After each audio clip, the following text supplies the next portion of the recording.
सुप्रभात बच्चों। मैं अर्जुन सैनी आज कक्षा 12 हिंदी व्याकरण का नया बिंदु लेकर आया हूँ, जिसका नाम है समाचार लेखन। समाचार लेखन हिंदी व्याकरण का महत्वपूर्ण बिंदु है, इसलिए ध्यानपूर्वक समझें।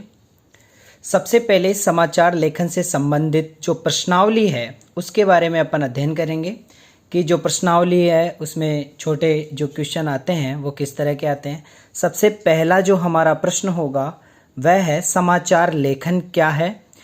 तो इसको पढ़ते हैं हम। मनुष्य की जिज्ञासा वृत्ति से उसे सदैव उसके परिवेश में घटित होने वाली घटनाओं को जानने के लिए उत्सुक वाली जो लेखन क्रिया होती है वह समाचार लेखन क्रिया होती है। कहने का मतलब यह है कि हमारे जीवन में या मनुष्य जीवन में जो रोज़ घटनाएं हमारे चारों तरफ घटित होती है उनको जानने की जो उत्सुकता होती है वह समाचार लेखन के माध्यम से हमारे तक पहुंचाई जाती है। उन खबरों को कवरेज किया जाता है और व्यक्तियों तक पहुंचाई जाने वाली खबर समाचार लेखन कहलाती है। समाचार लेखन से संबंधित एक नाम होता है स्टोरी। स्टोरी किसे कहते हैं? मीडिया की भाषा में खबर को स्टोरी कहा जाता है कि जो मीडिया होती है, पत्रावली होती है, उसमें जो खबरें होती है उनको स्टोरी कहा जाता है। और जो स्टोरी होती है मीडिया में, जो खबरें होती है, जो फर्स्ट पेज पे, प्रथम पेज पर जो खबर छपती है उसे कवर स्टोरी कहा जाता है। उसे क्या बोलते हैं? कवर स्टोरी कहा जाता है। अगली जो प्रश्नावली है वह है लीड। समाचार माध्यमों में पहला समाचार बनने वाली खबर। कहने का मतलब होता है कि समाचार पत्र में जितनी भी खबरें आती है उन सभी खबरों में जो पहली खबर होती है उसे बोलते हैं लीड। इंट्रो। समाचार की शुरुआती पंक्तियों को से संबंधित जो खबर होती है उसे इंट्रो कहा जाता है। ध्यान रखें कि समाचार लेखन की जो प्रक्रिया होती है, जो शैली होती है, उसे उल्टा पिरामिड शैली कहते हैं, जो 3 भागों में डिवाइड होती है। इंट्रो जिसे बोलते हैं मुखड़ा, बॉडी जिसको बोलते हैं निकाय, और समापन। तो इंट्रो जो सबसे महत्वपूर्ण खबरें समाचारों की होती है उसे इंट्रो कहा जाता है। अगली बात करते हैं विजुअल। समाचार के दृश्य माध्यम में समाचार के लिए जो तैयार किए गए चित्र होते हैं उन्हें विजुअल कहा जाता है। अगली बात करते हैं बुलेटिन। समाचार के श्रव्य दृश्य दोनों माध्यमों में लगभग आधा घंटे तक चलने वाली जो खबर होती है उसे बुलेटिन कहते हैं। अर्थात ये अंग्रेजी शब्द है। कहने का मतलब यह है कि श्रव्य और दृश्य, जैसे टेलीविज़न पे जो हमारे को आधा घंटे तक जो खबरें बताई जाती है उन्हें बुलेटिन के अंतर्गत ली जाती है।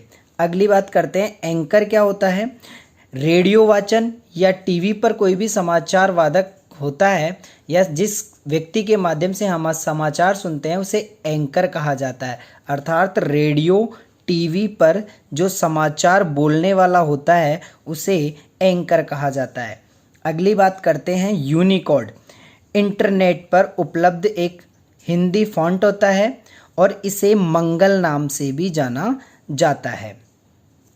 ध्यान रखें बच्चों, हार्ड न्यूज़ और सॉफ्ट न्यूज़ का प्रश्न आ चुका है, विजुअल का प्रश्न आ चुका है और स्टोरी का प्रश्न आ चुका है। तो आप हार्ड न्यूज़ का मतलब क्या होता है? हमारे दैनिक जीवन में रोजाना के घटनाक्रम, अपराध से जुड़ी हुई जो खबरें होती है, दैनिक जीवन में जो रोजाना घटित होने वाले अपराध से जुड़ी हुई खबरें होती है या दुर्घटनाओं के जो समाचार होते हैं उन्हें हार्ड न्यूज़ कहते हैं।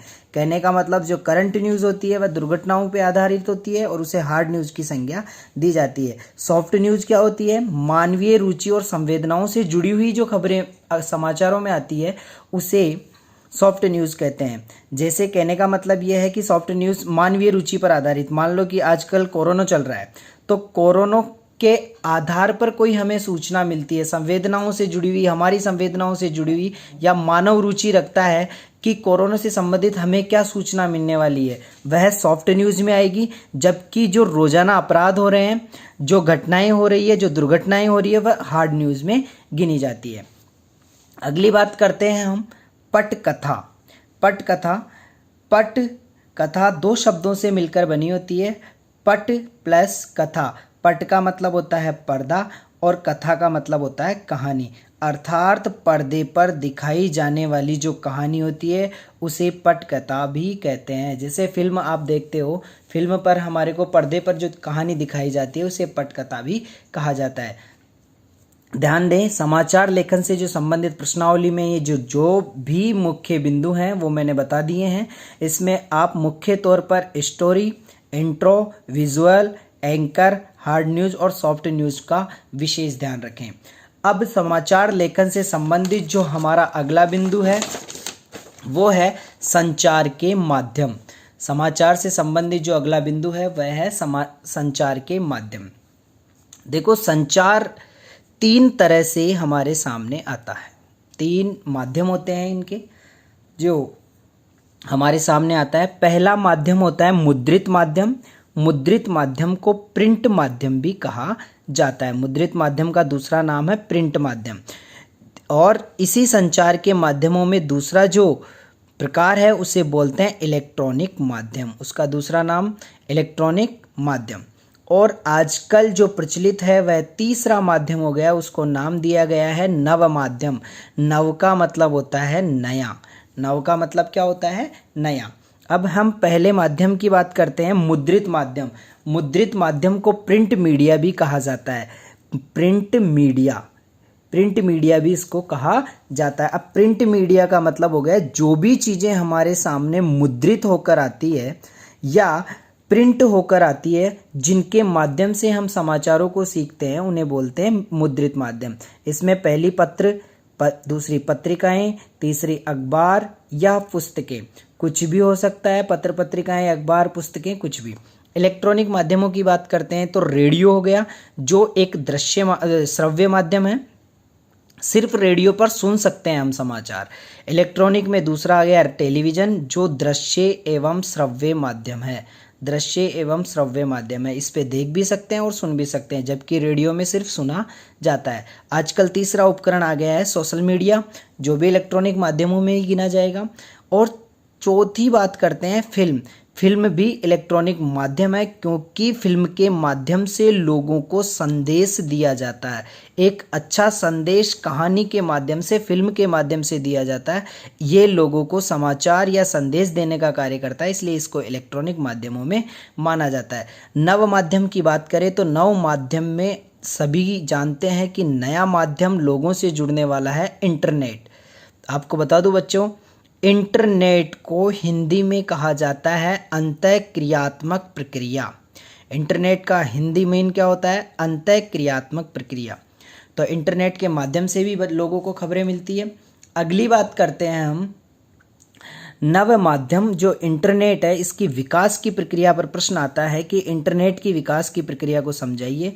तो इंटरनेट के विषय में आप सभी जानते हैं, पर महत्वपूर्ण जो बात है वह यह है कि इंटरनेट पत्रकारिता की शुरुआत 1993 से मानी जाती है।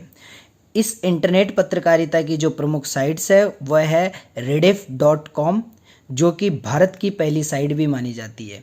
और इसी पर दूसरी साइट है तहलका.com, जो मुख्य रूप से या आप कहें कि पत्रकारिता का जो प्रारंभ है वह तहलका.com से ही माना गया है। कहने का मतलब है कि भारत की पहली साइट तो रिडिफ है, पर पत्रकारिता का प्रारंभ तहलका से हुआ है।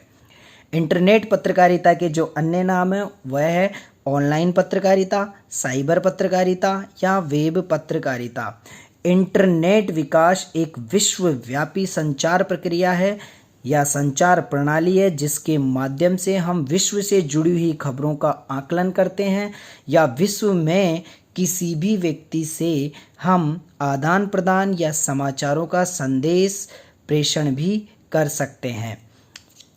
समाचार लेखन में जो मुख्य तौर पर हम देखते हैं वह अगली बात हमारे सामने आती है कि समाचार में दो प्रश्न बार बार एग्जाम में पूछे जाते हैं कि समाचार की लेखन शैली से आप क्या समझते हैं या समाचार के ककार कौन कौन से हैं। तो दोनों प्रश्नों को समझेंगे। समाचार की लेखन शैली उल्टा पिरामिड शैली होती है। आपने देखा होगा कि सीधा पिरामिड ऐसे होता है, सीधा पिरामिड ऐसे होता है, पर उल्टा अगर इसका कर देंगे तो उल्टा ये हो गया और उल्टा पिरामिड ऐसे बन जाता है। उल्टा पिरामिड, ये होती है समाचार की लेखन शैली। ये 1 नंबर का प्रश्न भी आ सकता है तो 2 नंबर का प्रश्न भी आ सकता है। कैसा भी प्रश्न आए आपको ये मॉडल बनाना है। इसके 3 भाग किए जाते हैं उल्टा पिरामिड शैली का। पहला भाग है, इसको इंट्रो कहा जाता है। इंट्रो का मतलब होता है मुखड़ा। दूसरा भाग बॉडी होती है जिसका हिंदी मीन होता है निकाय। और तीसरा अंतिम जिसे बोलते हैं समापन। देखो इंट्रो में क्या हो जाता है, जो प्रारंभिक और महत्वपूर्ण भाग माना जाता है इसको। समाचार के अंदर जो मुख्य खबरें होती है वह इंट्रो में ही होती है, अर्थात मुख्य खबरें यहाँ पर प्रेषित की जाती है। जब खबरों का जो विस्तार होता है या थोड़ी सी कम महत्वपूर्ण वाली सूचनाएं होती है या समाचार होते हैं उनको बॉडी में डाला जाता है। अंत में सभी खबरों का समापन हो जाता है। ये हो गई समाचार लेखन की शैली। आपको अगर ऐसा एग्जाम में लिख के आते हो तो 2 में से 2 नंबर मिल जाएंगे। अगली बात करते हैं, समाचार के जो ककार हैं ये प्रकार नहीं होते हैं, ककार ही होते हैं। इनको ककार इसलिए कहा जाता है कि ये 6 प्रकार के होते हैं। पहली बात, इनको ककार इसलिए कहा जाता है कि ये सभी कैसे शुरू होते हैं। जो पहले 4 होते हैं उनका नाम है क्या, कौन, कब, कहाँ, और 5वां होता है क्यों, छठा होता है कैसे। 6 ककार हो गए। ये पहले जो 4 होते हैं इनको क्रम से ही याद करना है, क्या, कौन, कब, कहाँ, 5वां होता है क्यों और छठा होता है कैसे। तो जो चारों क वाले हैं शुरू वाले, ये चारों सूचनाओं पर आधारित होता है, आंकड़ों पर आधारित होते हैं या तथ्यों पर आधारित होते हैं। कहने का मतलब होता है क्या, कौन, कब, कहाँ, सभी ये सूचनाओं पर आधारित है। बाकी जो 2 हैं क्यों और कैसे, ये विश्लेषण और विवरणात्मक पद्धति पर आधारित होते हैं। सिर्फ इतना ही याद रखना है। अब सूचना और आंकड़ों का मतलब होता है कि इनका जवाब सीधा सीधा मिल जाता है, पर कहें कि खबर कैसे हुई तो ये विवरण बताना पड़ता है, विश्लेषण पर आधारित होता है। इसलिए ये समाचार ककार हमारे सामने प्रेषित किए गए हैं। तो बच्चों, आपने समाचार लेखन की जो कला है वह समझ ली है। अब आप ध्यानपूर्वक इसको दोबारा देखें वीडियो को और ध्यानपूर्वक दिए हुए प्रश्नों का उत्तर दें। धन्यवाद।